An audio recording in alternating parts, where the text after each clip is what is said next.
Hey guys, it's Lyddie here, and today I'm going to be starting a new video series called Lyddie Talks, where basically I'm going to have a cup of tea, or as it is today, coffee, and talk about whatever fandom I feel like talking about.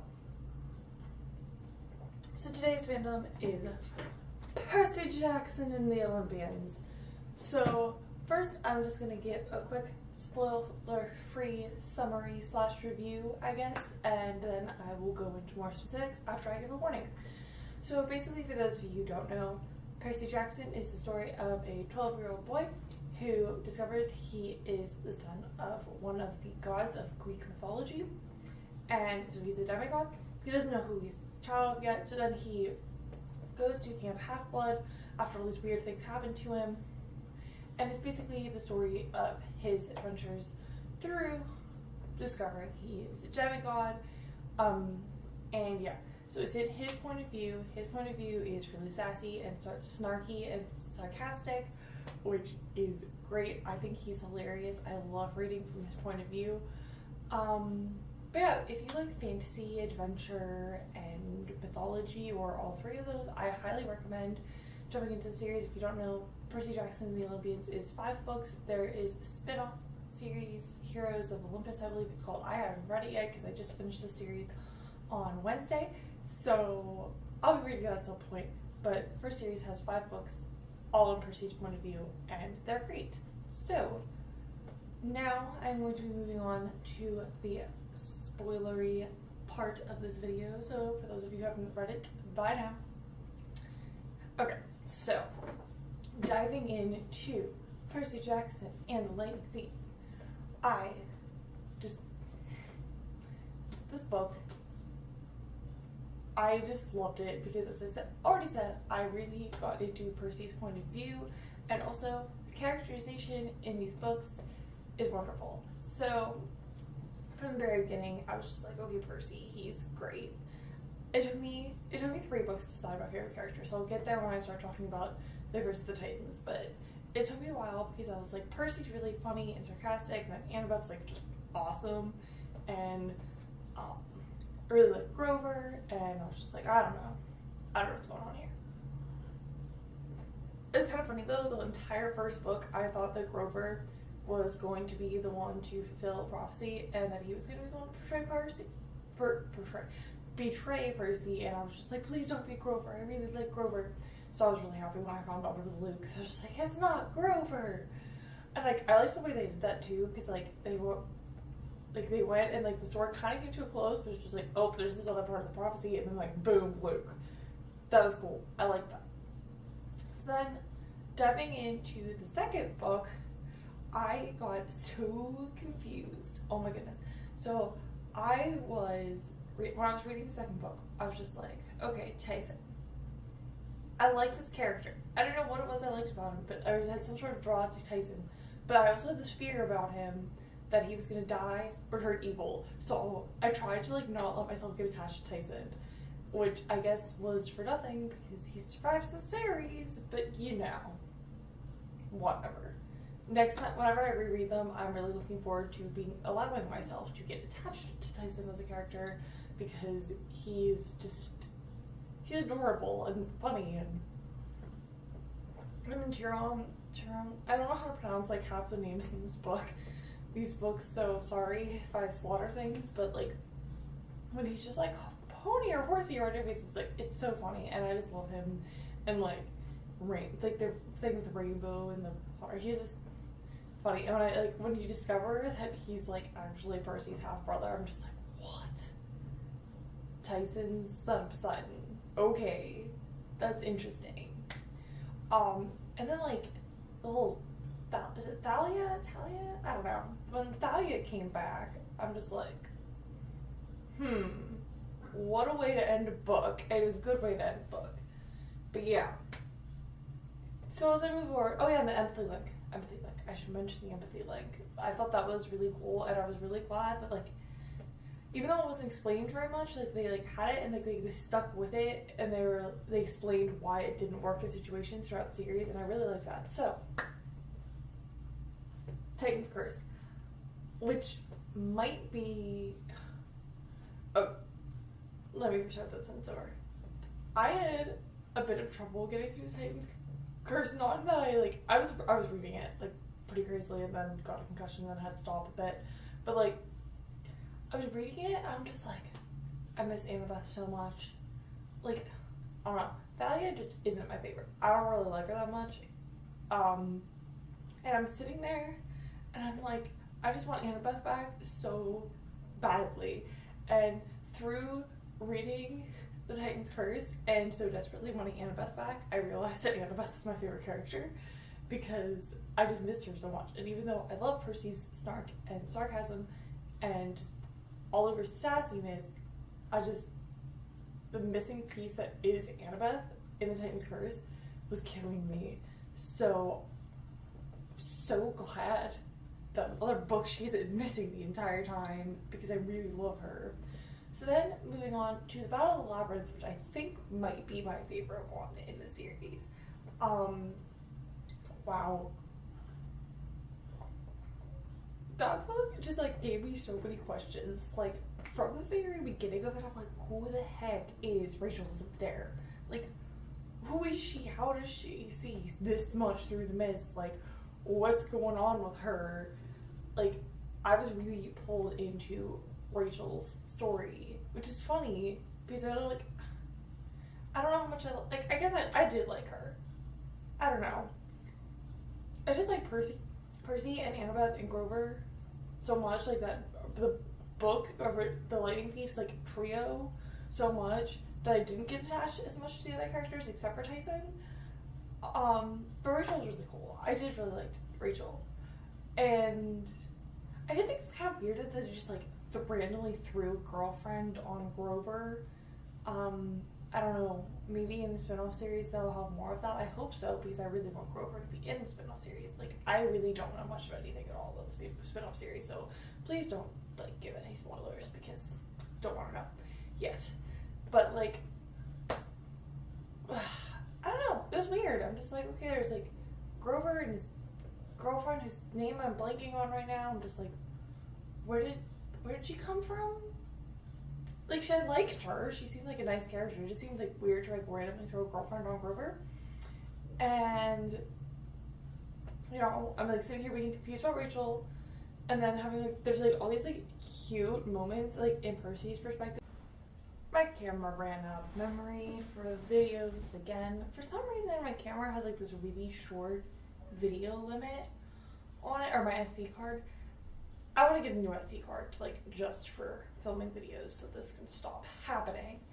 Anyway, of course it cuts off in the middle of me talking about my favorite book. So, Battle of the Labyrinth.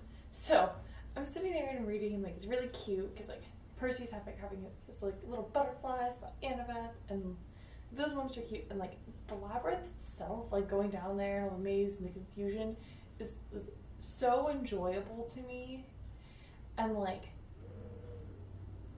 of course, me being me and my little shipper with my little shipper heart, the one scene when Percy's about to, you know, I don't really know how to like describe the things that happen, but like when the part that he tells Annabeth to like go because he wants to protect her, but he's not willing to say that, and like he's gonna go and fight people, monster things, and he's like, she looked like she was gonna punch me, but she just like surprised me even more. She kissed me, and it was so cute. I'm like, that's just so much in character for him and for her, and I really enjoyed that.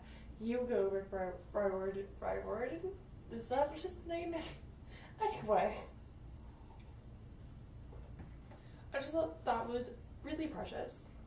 And then moving on to the last Olympian. So in case you're wondering why I only picked up the first book and the last book, there's only two I have with me because I only own The Lightning Thief, and The Last Olympian is the only one I currently have out from the library, so that's why I haven't been like transitioning for all of them. Anyway, this book, this was a great way to end the series. I really enjoyed it. I really enjoyed just like you can really tell in this book how much Percy's grown throughout the series, and just seeing him like with his little struggles, and like Rachel's weird like crush on him was like, back off, Rachel. And Annabeth's jealousy, like, okay, I know you shouldn't be like think jealousy is adorable, but it's, oh my gosh, she's just so precious. Like, I pretended not to know anything about you. Was it hard? Like, love Annabeth. I love her funniness and her like her occasional sweet side that's like always like with the like tough exterior. Yeah, so like just going through this book and like seeing Percy's feelings and seeing how it all comes to a close, I thought it was done brilliantly, especially with the spy. Like, as I said earlier, actually I might have not said that. This is like my fourth take of this, so I'm not sure if I said this in this video. I try to like figure things out in books and I'm really bad at it. So I was trying to figure out who the spy was, and I'm like, I have no idea who the spy is. I was like, Clarice would be too obvious, and it would also kind of be out of character. So I was just like, I don't know about that. And then like, I knew it couldn't be Annabeth. I knew it couldn't be Grover. Everyone was like, who the heck is the spy? Like, I had no idea. I was like, is it one of the Stoll twins? Like, who is this spy? And then they reveal that it's Selena, and I'm like, Selena? Really? I was mind blown. Like, it was one of those moments that I like kind of just like put the book down for a second. I was just like, what? Like, the last person I would have expected that it could have actually been. And like her reasoning that she like made the promise with Luke that he would make sure Charlie didn't get hurt, and like her like deciding, okay, we need the heiress cabin, and I'm going to risk my life to make up for what I did because Luke's a liar, and just how that affected Annabeth too. Like hearing what Luke said to Selena and making that affect Annabeth and being like, he's changed, he's completely changed, and like her finally accepting it through seeing what happened with Selena. I thought was like a really, really brilliant way to do it. And it was just like, I thought that, yeah, it was just like this great like overarching thing. And Percy and Annabeth's conversation about Luke was really sweet. And one of my favorite parts of the book is when he's like, don't I get a kiss for good luck? Isn't that tradition now? And she's like, come out of us alive and then we'll see. And I'm like, that was adorable. Like, in like a not traditionally adorable way. Which has been one of my new favorite things. Is like non-traditional adorable, like tough exterior type of thing. I just, these books, I love them. I really, really, really enjoy these, as obviously you can tell. And, last part, the way that Percy and Beth got together was just really cute. And I did a doodle. I already have a doodle, like, of them in their underwater kiss bubble, because that was just so cute. And it was, and the line, and it was pretty much the best underwater kiss of all time. I have it written, so it just, Percy, you're so precious. So precious. And I just love that. And I loved the, like, little bit they had at the end, too, like, about Annabeth glad she's going to New York to be close to camp, and, like, Percy, you'll be glad to be near me, too. Well, you're sure of your value in this relationship, or what, like, something similar to that. It's just, I love how they keep him in character. I love how Rick Riordan, however you pronounce that, keeps him in character and like makes him not be like overly mushy, but still somehow so adorable. And like, normally I'm the type of person who's like give me more of this relationship right now. Like, I want to see it all constantly going in. And, like, the way that, like, it slowly progressed and, like, it wasn't, like, overly pushed, and it was just, like, kind of, like, this, not subtle, but, like, kind of subtle thing to it. That's different for me, because I'm a sap, and I love shipping things, and I ship them so hard, and I shipped Percy and Annabeth from, like, the Sea of Monsters onward. I mean, I kind of knew ahead of time I was going to ship them based on what I've heard, but, like, I decided it for myself in Sea of Monsters, and, like, with the guinea pig, I'm glad you're not a guinea pig. It died on me again, not died, like, the memory ran out again, and all I have to do is out, like, the, like, last outro stuff, like, I was finished talking about the series itself. Anyway, I'm really hoping my face is actually showing in these, because I really don't want to have to refilm all of these, and I haven't been checking, so I probably won't refilm them, so if my face isn't in them, we'll see. I apologize if, like, the top of my head's cut off, because I'm not refilming all of these unless it's, like, here. Anyway, just concluding thoughts. One, I'm really sad that I've heard a ton of people say that the movies are good. Because I'm a movie person. I love movies. I love seeing how they interpret it on screen, because I'm a pretty visual person. But, like, so I'm sad to hear that the movies aren't accurate to the books, and, like, I've even, like, looked up, like, pictures from the movies on Internet Movie Database, and I'm like, wow, these aren't going to be good, because, like, it's just so inaccurate. Like, just looking at the actress for Annabeth made me be like, I'm not going to like these movies, sorry. Like, I'm not familiar with her, I'm not saying she's a bad actress, just, like, she's not Annabeth, and, like, how old they are, and, like, if you're gonna make something like this into movies, you have to get the ages right, because the ages are important to the story. Like, come on, Hollywood. Come on. Anyway, so I'm not going to be watching the movies, but just, yeah. I'm very pleased with the way the series ended. I really enjoyed reading it. I really enjoyed getting brought into another story the way that I was brought into Harry Potter. Not quite as emotionally invested, but, like, still quite emotionally invested. Really enjoyed the story. And anyway, the next time I do a Lyddie Talks video will be on Beauty and the Beast. I'm not entirely sure when I'm going to be doing it, but I will be hopefully filming that in about 2 weeks, because Easter break's coming up, so I'm not going to be able to film. But anyway, so we'll be doing that soon, and that's going to have written out thoughts, because it's, like, there's going to be a lot of content in it, so it'll be a bit more organized than this one. So despite my disorganization and craziness, I really do hope you enjoyed this video. Please give it a thumbs up if you did. Please follow my Twitter at Hufflepuff and my Instagram at Whimsical Hufflepuff for more geeky content, and have a lovely day. Bye!